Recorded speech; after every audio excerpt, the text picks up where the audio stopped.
Fala, meus queridos, tudo bem com vocês? Na videoaula de hoje, a gente vai abordar o tema agricultura nos países periféricos ou nos países em desenvolvimento. Quando se fala em agricultura nos países em desenvolvimento, a gente está falando basicamente da herança, do legado das plantations. Plantation, aquele sistema agropecuário imposto pelas metrópoles europeias às suas colônias, as suas colônias de exploração, tanto na América Latina quanto na África e na Ásia, tá? As colônias agroexportadoras. Então, o modelo plantation, o sistema plantation, era baseado em quatro características principais.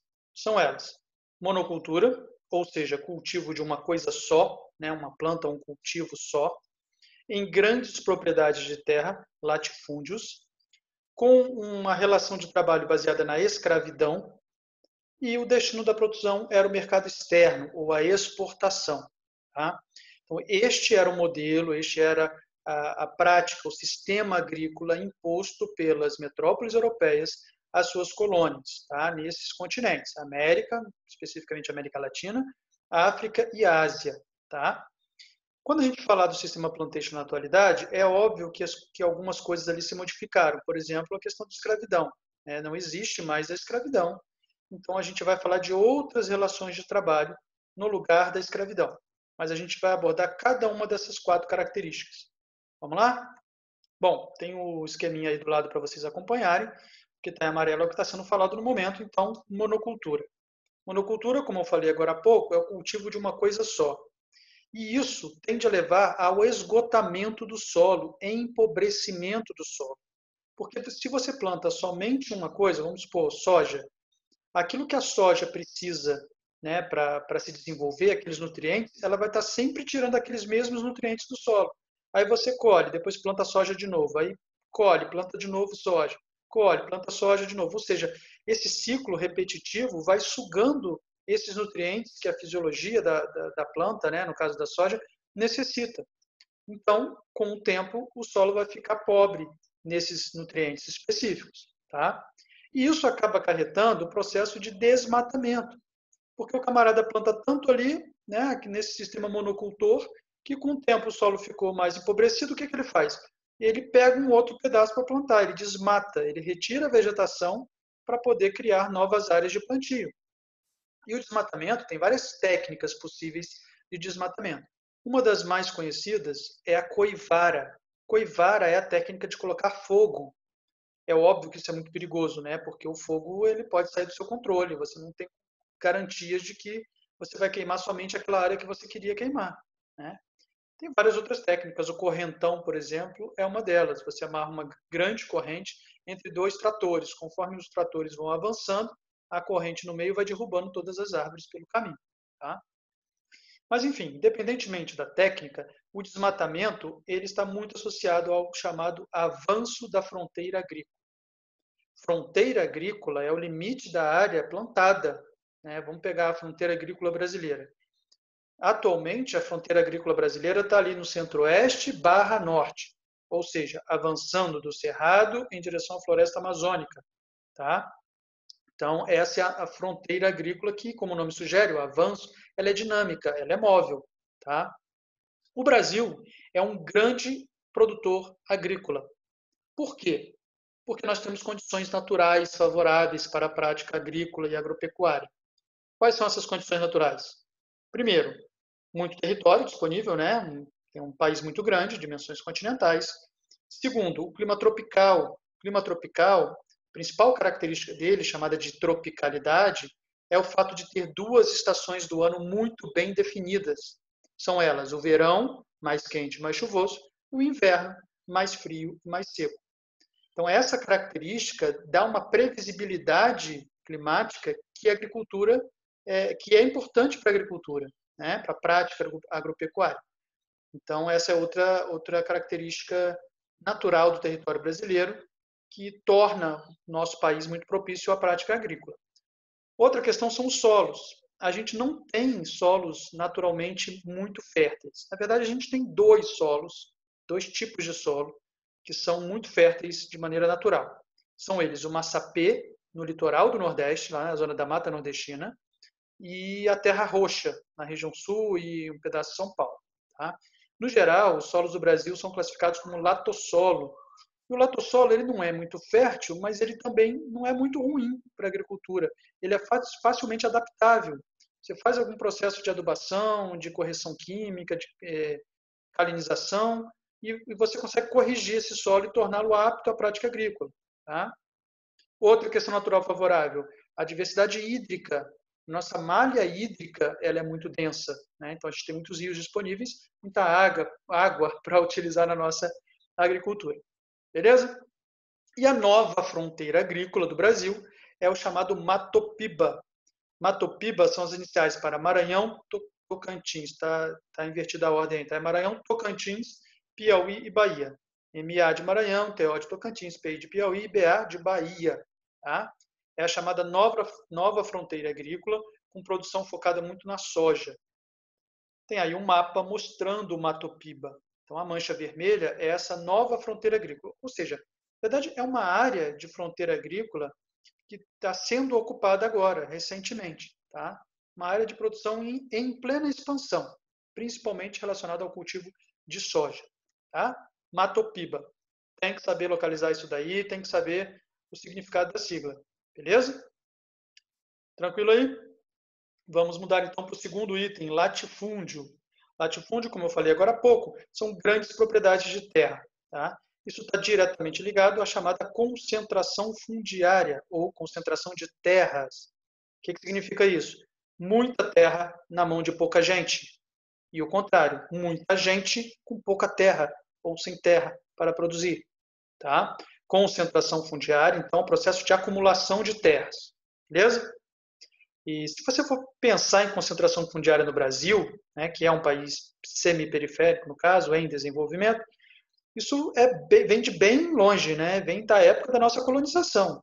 Parar para pensar o que foram as capitanias hereditárias, o que foram as sesmarias, se não grandes latifúndios, grandes propriedades de terra. Tá? Daqui a pouco a gente fala um pouco do histórico da concentração fundiária no Brasil. A concentração fundiária, gente, concentração de terras, por sua vez, está relacionada a alguns fatores. O primeiro deles são as chamadas oligarquias rurais, ou seja, são famílias, são grupos de empresários que são tradicionais, que são históricos e que mandam, que têm poder, sabe, na localidade, às vezes regionalmente e até nacionalmente. Tá? São grandes famílias proprietárias de terra, isso vai passando de geração para geração, tipo capitania hereditária mesmo. Tá?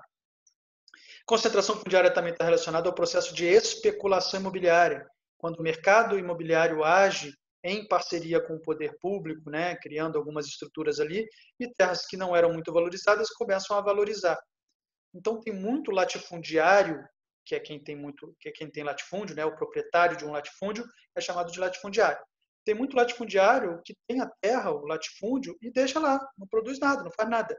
Deixa lá para esperar valorizar, para esperar a atuação da especulação imobiliária. Então, sei lá, o que ele comprou por 50 mil, ele vai vender por 150 mil.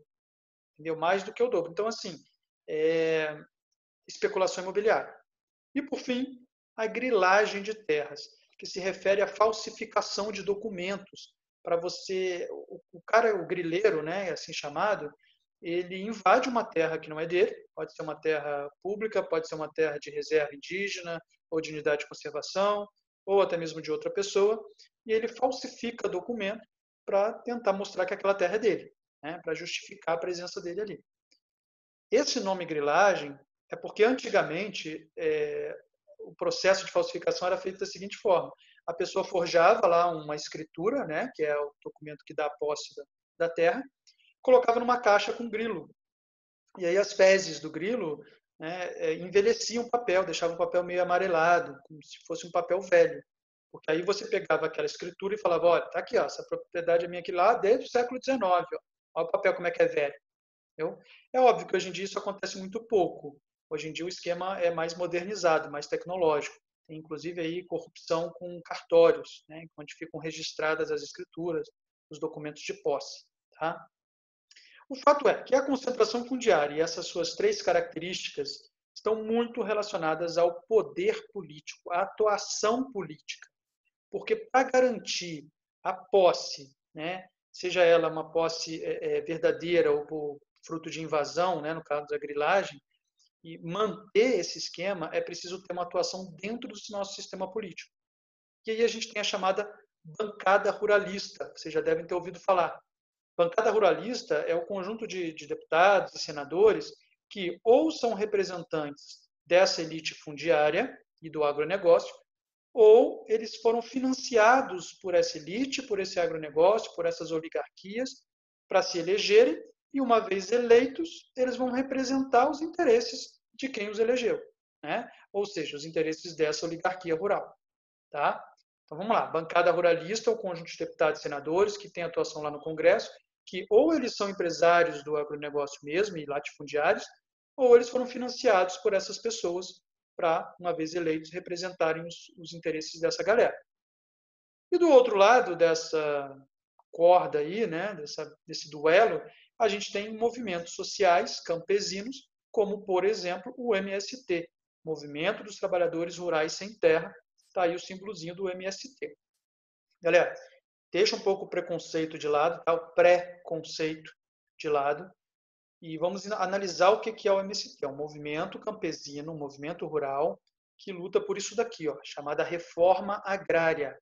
Reforma agrária nada mais é do que a divisão de terras, né, e fornecimento de condições adequadas para a galera que adquirir essa terra, né, conseguir produzir e escoar a produção. Então, envolve não só a divisão das terras, mas envolve uma série de condições para viabilizar a produção nessas terras. E aí a gente vê muito na mídia o MST, grupos do MST invadindo terras e aprontando quebradeira, né? Quebra a sede da fazenda, quebra cercas, às vezes mata gado. Então, isso, primeiro, é uma minoria. Segundo, em tese, o MST invade latifúndios improdutivos. Aquela galera que tem a terra para isso daqui, ó, que tem um latifúndio para especulação imobiliária apenas, não produz nada. E o MST invade a terra e, com isso, ele força o governo a fazer a reforma agrária. Aí o governo desapropria essa terra, ou seja, paga um valor para o proprietário, para o latifundiário, toma a terra para ele, governo, e doa para os movimentos, os trabalhadores do movimento. Tá? São chamados de assentados, quando eles recebem a terra. Eles são assentados. Tá? Então, o que o MST faz é invadir terras improdutivas para provocar o governo, para forçar o governo a realizar a reforma agrária. E aí você pode pensar, pô, mas é injusto, né? A terra é minha, eu comprei, eu estou lá, o meu suor, comprei. Então, não é bem assim. Porque a nossa Constituição diz que a propriedade tem que ter uma função social. E você tem uma imensa propriedade. Gente, é latifúndio que eu estou falando, tá? Seu sítiozinho ali em Vargem Grande, o MST não vai invadir, não. Se preocupa, não. Tá? E não é latifúndio. Beleza? Lá na Cesso-Oeste, então, menos ainda. Tá bom? Enfim, grandes propriedades de terra que o camarada deixa ali para valorizar apenas. O cara não tem função aquela terra. E se não tem uma função, muito menos uma função social, é dever do governo desapropriar essa terra e fornecer terra para quem não tem e para quem quer produzir.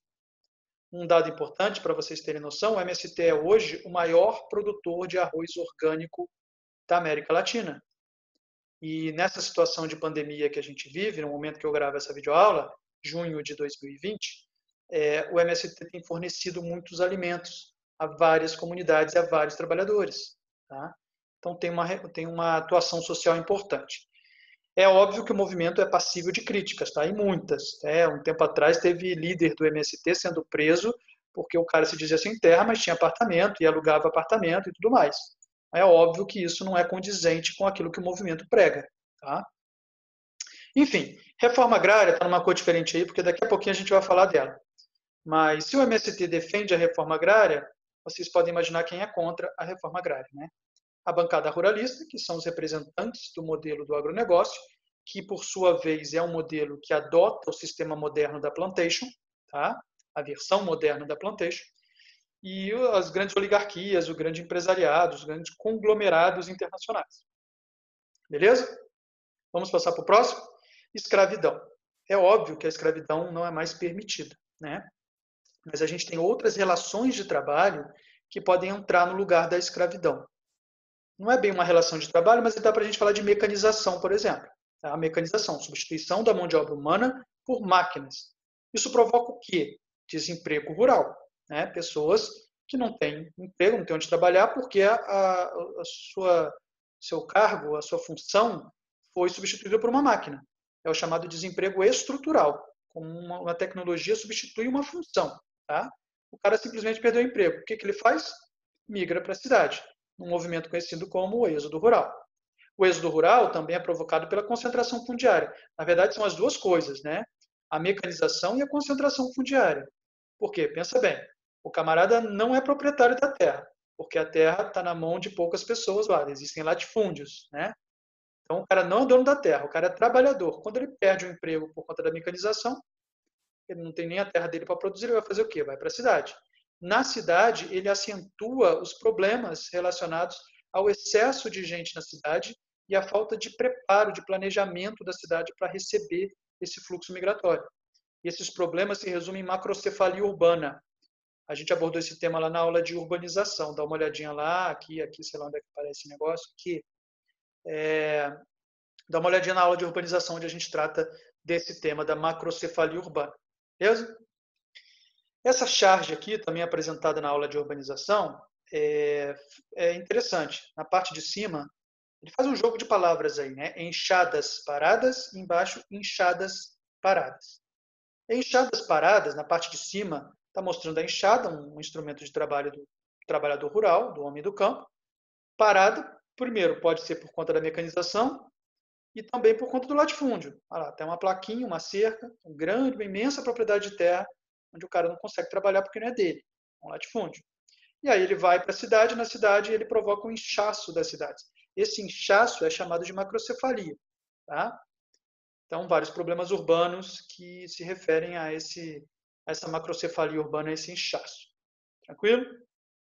Uma outra relação de trabalho que pode substituir a escravidão no sistema plantation moderno é a precarização do trabalho rural. Trabalho precário. Isso se refere, gente, a um trabalho sem condições, com poucas condições ideais de trabalho. Os boias frias, que também são trabalhadores volantes, por exemplo. Dá uma olhadinha nessa imagem aí, que mostra a galera, trabalhadores rurais, boias frias, ou trabalhador volante, cortando cana-de-açúcar. Reparem, eles não têm equipamento de segurança, ou EPI, equipamento de proteção individual. Eles estão ali de manga comprida, provavelmente para se protegerem do sol, boné também na cabeça. Não tem nenhum tipo de proteção, vão manuseando o facão ali, correndo o risco de decepar um braço, uma perna, e por aí vai. E isso acontece muitas vezes. E aí surge de novo a galera do MST, como eu falei, a reforma agrária é algo muito maior do que simplesmente dividir terras, envolve inclusive defender melhores condições de trabalho para os trabalhadores rurais, tá? Então essa é uma pauta do MST. E por fim a gente chega em exportação, que é o destino da produção. Então o sistema plantation, tanto o sistema imposto pelas metrópoles europeias, como o sistema plantation moderno, utilizado pelo agronegócio, ele tem como destino principal da sua produção o mercado externo, a exportação. E por quê? Porque está ligado a interesses internacionais, interesses estrangeiros. Primeiro, as commodities. Vocês lembram que são commodities? Commodities são produtos primários, ou seja, sem beneficiamento, sem nenhum tipo de manufatura ali. Produtos primários que têm muita importância mundial porque o mundo inteiro consome. Algumas commodities agrícolas, já que a gente está falando de agricultura. Café é uma commodity. Soja também é. Milho também. Trigo, para fazer massa. Que mais? Açúcar, apesar de não ser um produto primário em si, porque você não planta e colhe açúcar, você extrai o açúcar de algumas plantas, como a cana-de-açúcar, por exemplo. Mas ela, mesmo assim, ela é considerada uma commodity, tá? Outras commodities não agrícolas, minerais. O petróleo é a maior commodity mineral e a maior commodity do mundo. Minério de ferro também, né? Construção civil, indústria automobilística, tudo isso usa minério de ferro. Bauxita, né, para fazer o alumínio, também é uma commodity, mineral no caso. Então, commodities são produtos primários que têm grande valor no mercado internacional porque o mundo inteiro consome, tá? Então, o Brasil é grande produtor de commodities, e as commodities têm uma demanda muito grande no mercado internacional, daí a prioridade de interesses externos, internacionais. Tá? O agronegócio, a atuação do agronegócio, o que é o agronegócio? Agronegócio é toda a cadeia produtiva que envolve agricultura, pecuária e indústria também, além de uma série de serviços, claro. Então, é nesse bojo do agronegócio que entra, por exemplo, a agroindústria. Né? Então, o agronegócio nada mais é do que uma grande cadeia produtiva que envolve vários setores, não só o setor primário. O agronegócio extrapola o setor primário. O foco dele é agricultura e pecuária, claro, o setor primário. Mas ele extrapola isso, envolve o setor secundário, terciário, né? Envolve comércio, serviço, indústria. Beleza? E o agronegócio, por sua vez, é um modelo que, além de utilizar o sistema plantation, ele usa muito agrotóxico, né? São produtos químicos usados para combater pragas, OGMs, que são organismos geneticamente modificados, ou transgênicos, tá? Porque você faz modificações genéticas na planta para tornar essa planta ou mais resistente a pragas e a certas condições naturais, ou para tornar essa planta mais atrativa em termos de consumo. É aquela maçã com uma cor mais vermelha, mais brilhosa, é a melancia sem caroço, enfim. Tá? E concentração fundiária, outra característica intrínseca ao agronegócio. Então, o agronegócio é, por natureza, um sistema latifundiário, latifundiarizador, provoca a latifundiarização, ou seja, a concentração de terras. Tá? O agronegócio tem essas principais características: uso maciço de agrotóxicos, uso maciço de organismos geneticamente modificados e concentração fundiária. Tá? Além, claro, de incorporar todas as características do sistema plantation, ou seja, monocultura, cultivo de uma coisa só, em grandes propriedades de terra, está ali, concentração fundiária, latifúndio. A mão de obra é precarizada e mecanizada, porque isso aumenta a produtividade e o lucro, né? E o destino é a exportação, que é o que nós estamos falando aqui agora. Tá? Então, o agronegócio se associa muito ao sistema plantation. E aí a gente chega a um ponto importante da aula, que é a comparação entre agronegócio e agricultura camponesa ou familiar. E aí, esse gráfico tem que estar na ponta da língua de vocês, para o vestibular, para qualquer tipo de prova que vocês vão fazer, porque isso cai direto, cai mais do que o Vasco no Brasileiro. Vamos lá. Vamos comparar. Do lado direito, o agronegócio, do lado esquerdo, a agricultura familiar ou camponesa.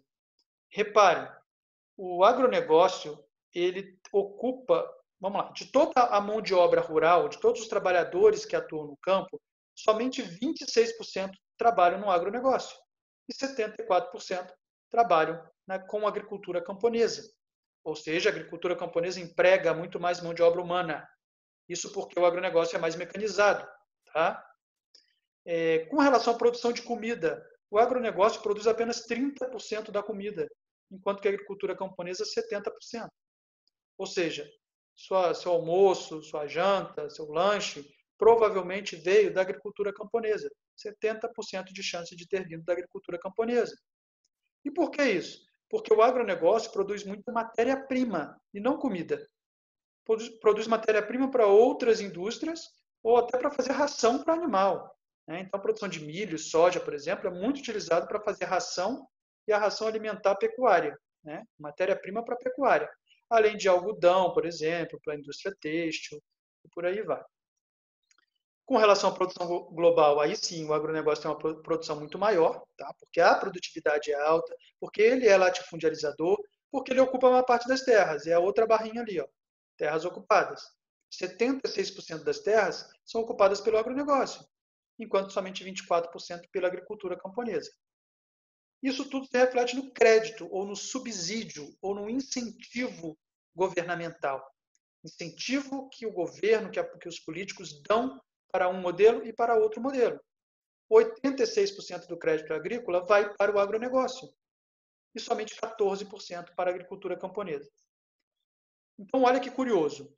A agricultura camponesa emprega mais mão de obra humana, ou seja, não contribui tanto para o desemprego, produz mais comida, né? Mas ocupa as menores terras, ocupa menos terras e ganha menos crédito, menos incentivo, né? Então, você deve estar se perguntando por quê? Por que a agricultura camponesa, mesmo ocupando mais mão de obra, gerando mais emprego, mesmo gerando mais comida, ela ocupa menos terra e ela tem menos crédito, menos atenção do governo? Porque o agronegócio, além de ser controlado por grandes conglomerados agroindustriais, lembra das oligarquias rurais que a gente falou anteriormente, lembra da bancada ruralista, além disso tudo, o agronegócio ele contribui muito para o PIB brasileiro, Produto Interno Bruto, para a economia do Brasil.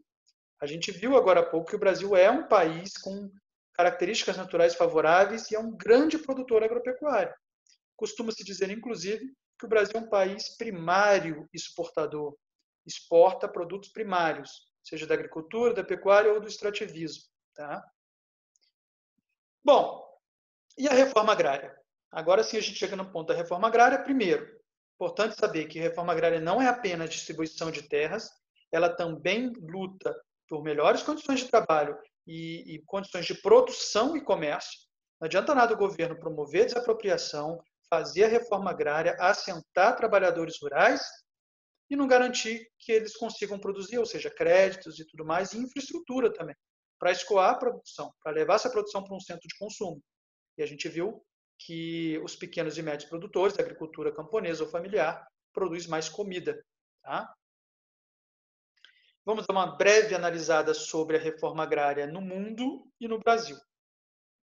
No mundo, um dos movimentos mais importantes, movimentos campesinos mais importantes, é a Via Campesina, que está presente em mais de 73 países. Tá? Nos Estados Unidos, olha aí, a gente já falou sobre a agricultura em países desenvolvidos ou países centrais. Dá uma olhadinha lá na aula se você ainda não viu, não assistiu. Aqui em algum lugar vai aparecer por aqui.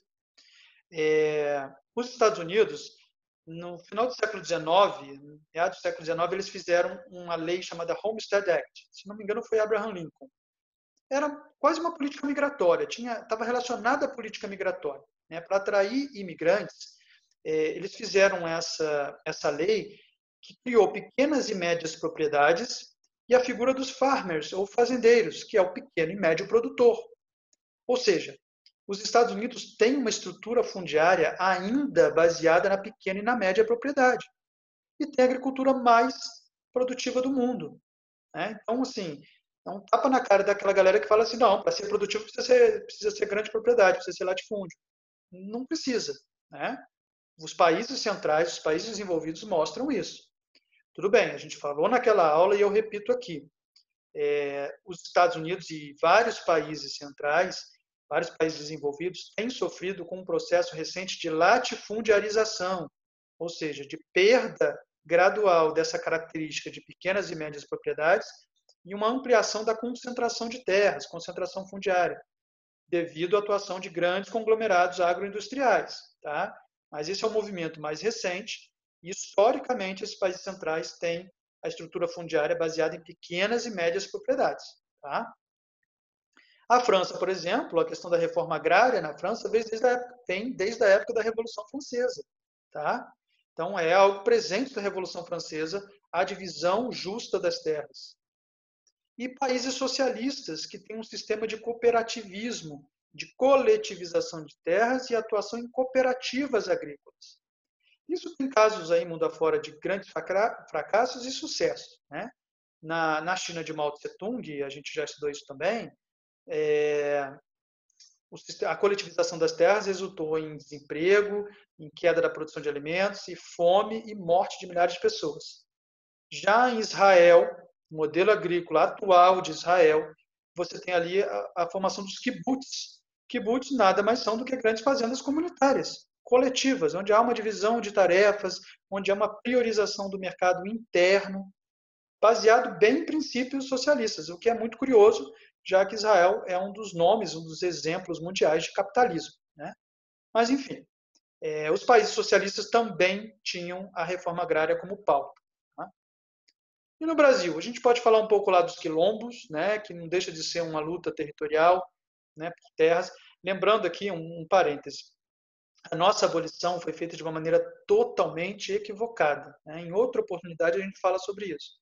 Mas até nos Estados Unidos, que foi um país, e continua sendo, né, um país muito racista, com problemas estruturais muito grandes com relação à inserção dos negros na sociedade, no mercado de trabalho, até lá a abolição da escravidão foi feita mediante uma ajuda, um auxílio para os agora ex-escravos, né?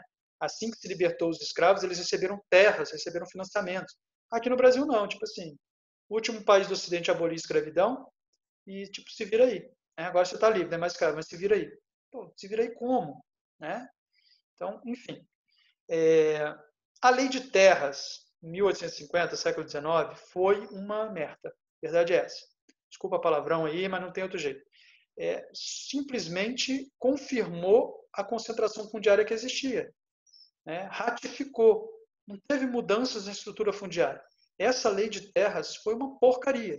Ela simplesmente reconheceu toda a concentração fundiária que já existia e permaneceu daquela forma. Tá?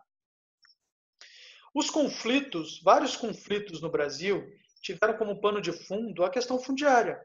Alguns exemplos. Canudos, na Bahia, lá no século XIX, contestados, já no século XX, cangaço no Nordeste, e mais recentemente, no Pontal do Paranapanema, que fica na região de São Paulo, estado de São Paulo, e no Bico do Papagaio, é uma área que se você pegar no mapa você vai localizar, realmente parece um bico de papagaio. Área entre os estados do Pará, Tocantins e Maranhão. Tá? Então, dá uma olhadinha lá para localizar, mas essa área tem conflitos fundiários muito grandes. E bem mais recente, no momento em que eu estou gravando essa videoaula, mais uma vez, junho de 2020, por conta da omissão do atual governo brasileiro com relação a políticas ambientais, né, a gente tem um caso muito grande de invasão, consolidação e devastação de áreas protegidas, tanto unidades de conservação quanto terras indígenas, pelos agropecuaristas e pelos mineradores. Tá? Ação de empresas mineradoras e ação de grandes proprietários de terras, grandes latifundiários, que são agricultores e pecuaristas, que estão invadindo áreas de reservas legais e desmatando. Tá? Então, os conflitos fundiários estão aumentando muito. Tá? Então, isso é importante. E, por fim, a Constituição da República Federativa do Brasil, de 1988, lá na nossa Constituição, na nossa última Constituição, atual Constituição, está prevista a reforma agrária. A reforma agrária está lá, o tal do uso social da terra, né, do valor social dela, da função social, também está lá prevista na Constituição. Tá? Então, a reforma agrária é algo que precisa ser debatido, que precisa ser trabalhado. Então, a história do nosso país, um ou outro governo fez uma ou outra reforma agrária, alguns assentamentos, né? A gente tem o INCRA, Instituto Nacional de Colonização e Reforma Agrária, INCRA, que é responsável pela demarcação, pelos assentamentos e tudo mais. É responsável pela reforma agrária. Está sendo sucateado nas últimas décadas, perdendo a sua função, perdendo o poder.